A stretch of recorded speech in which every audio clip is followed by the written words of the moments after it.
Agribusiness brought to you by SureCrop, quality liquid crop nutrition delivered right to your farm. Good morning and welcome back to the show. We're finishing up at the 2013 No-Till on the Plains here at Bicentennial Center here in Salina, Kansas. We're joined by Brian. It's good to see you. You too. Thanks for coming. We were spending some time talking off camera about concerts. Brian and I like to talk about concerts. So. Music, you got to have hobbies. You got to have hobbies, exactly. Hey, I was kind of eavesdropping on you downstairs, and I heard a guy come up to you and go, I can't believe that every farmer in America is not here learning about no-till on the plains. You know, I'm shocked as well. Isn't that neat to have a person with that viewpoint to be that excited about the information that he's learning? And, you know, face it, he was not a younger person. A very well-established farmer. This particular guy was from Western Kansas. And, you know, he doesn't understand why the universities aren't here. He doesn't understand why the other farmers aren't here. Because, face it, he's probably being a little more in the heart and sensitive to the drought areas just because of location, and understands what is happening. In our opening keynote today, you know, Dr. David Montgomery talked about, you know, how civilizations have vanished because of erosion. And have we really done anything differently than those civilizations, or are we just repeating the same mistakes? Right. And so I think he's excited to see that, you know what, we can reverse a lot of things. You know we sequester carbon, we know we can sequester nitrogen, and you know, make that stuff better for the environment. You know, we're cleaning up the water when we get water, and you know, if we ever get water again, we will have clean water. And so it's really fun and excited to see people of all ages. You know, yesterday morning with a little 8-year-old girl getting up in front of 1,400 people and being part of a demonstration. You know, there's no way I would have done that at that age. You know, I've been scared to death. And, you know, she was so engrossed by the soil health and seeing these tests run, you know, and she was great and so cool to see young and old alike learning and developing the passion for agriculture. Well, bringing up Dr. Montgomery, is it Dr. Montgomery? Is that okay to say? Okay. Absolutely.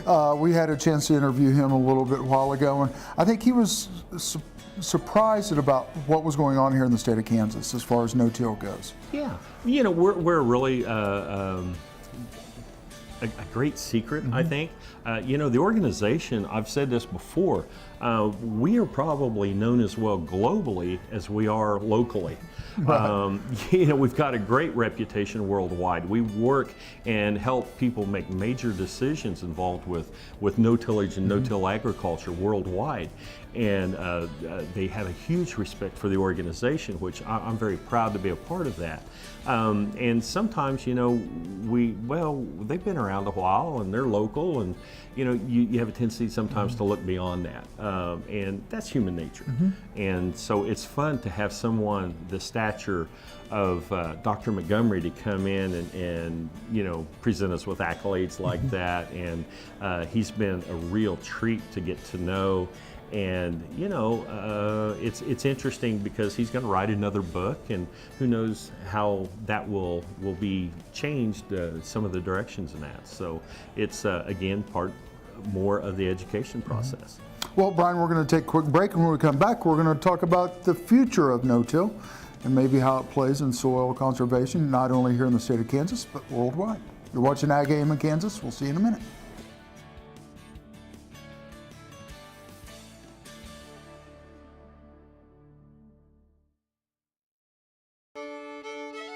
Agribusiness brought to you by Kansas Soybean Commission, the Soybean Checkoff, progress powered by Kansas farmers. Thanks for staying with us, Brian. Thank you for staying with us. You're an extremely busy guy today at the No-Till on the Plains Conference here in Salina, Kansas.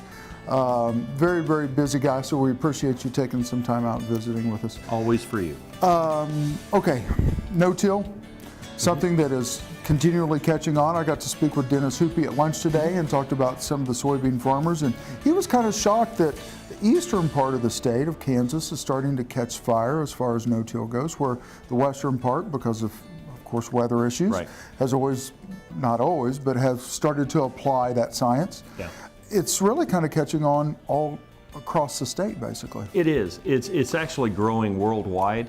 And strangely enough, some countries are growing faster than others. I guess that'd be obvious, but we are excited to see. Right now, I totally believe it's weather driven. Because the commodity input prices and all of that have stabilized. Basically, I mean, we kind of, we went through that first surge. And so everybody got acclimated to that. So really that's not driving it now. When fuel spiked there for a while, it was like, okay, I'm gonna go no-till. Yeah, $4.10 a gallon diesel. Absolutely. I mean, right. I'm gonna save, because we know we're gonna save 60% of fuel or whatever. Right. And so that drove it for a little bit. Right now, it truly is the drought and the water savings, and what the guys in the East are starting to figure out is I am now so much more efficient. Not only am I able to utilize my water better, but I have water throughout my system, and it's growing more organic matter, and I'm adding value to this, and I can be more intense with my crops. And our yields are going up and up and up, where the conventional till has really plateaued, and it's just really, we're starting to see more and more good science behind the information coming out.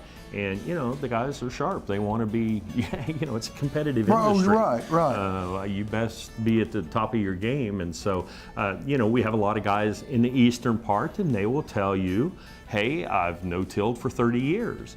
And I tell them, yes, and I've dieted for 50, and I may not be very good at it. Right. And so, it's as with any business and anything, you need to continue your education and get that from a truly reliable source, and I think that's what we see, that people are excited about being here. Our speakers are as excited as the attendees, which is so much fun to be around. And if we have to learn, we might as well have fun doing it. Right. So it's great. Well, and one of the things you brought up earlier is I see a lot of young people here, and when I say young, mid-30s, people who are here, and that's young anymore. It is young anymore as far as farming goes. But you see a lot of young people who are starting to make that transition into running that family farm, that are here and trying to learn new practices. Absolutely, and and they're really good business people. I mean, it's a great opportunity. It's such a pleasure to one, see young people excited to come back to the farm. And it's great that they have this opportunity now that will really, because we've got to have that next generation going. And I think, you ask about the east-west thing. Out west, I think you see more acres. One, your farmer may be 4 times larger, or 5 times larger, or 10 times larger than the guys in the east. So one guy converting, you're going to convert so many more acres. Right. And 2, the water savings is just, you've got to save every drop. Even the guys in the east this year have to save every drop. And it's just mission critical that we be successful at this. And it's great that we have the opportunity to supply information to them. And it's fun to, we have people from 6 countries and 18 different states here. I had lunch with a guy from Brazil today. Yeah, isn't it fun? It is. We had a couple come from England because they'd seen us on the web, and now she's going to pitch the BBC a documentary based on what we're doing. Wow. And it's just really exciting times. It's going to get better because we know, climatologically speaking, these patterns we're in may be the new normal. Right. And I think as a producer, you have to say, did what I did last year, did that work? Because if not, how are you going to maximize every drop of moisture that you are blessed to receive? And no-tillage is going to be the answer to that, period. Real quick, as we're finished up here, website? www.notil.org. And just get on there. You can sign up, then like our Facebook and all that fun stuff with social media. And man, we really appreciate you guys coming out, and hope to see everybody next year. Perfect. Brian, it's good to see you, buddy. Thank you. You're You very too. welcome.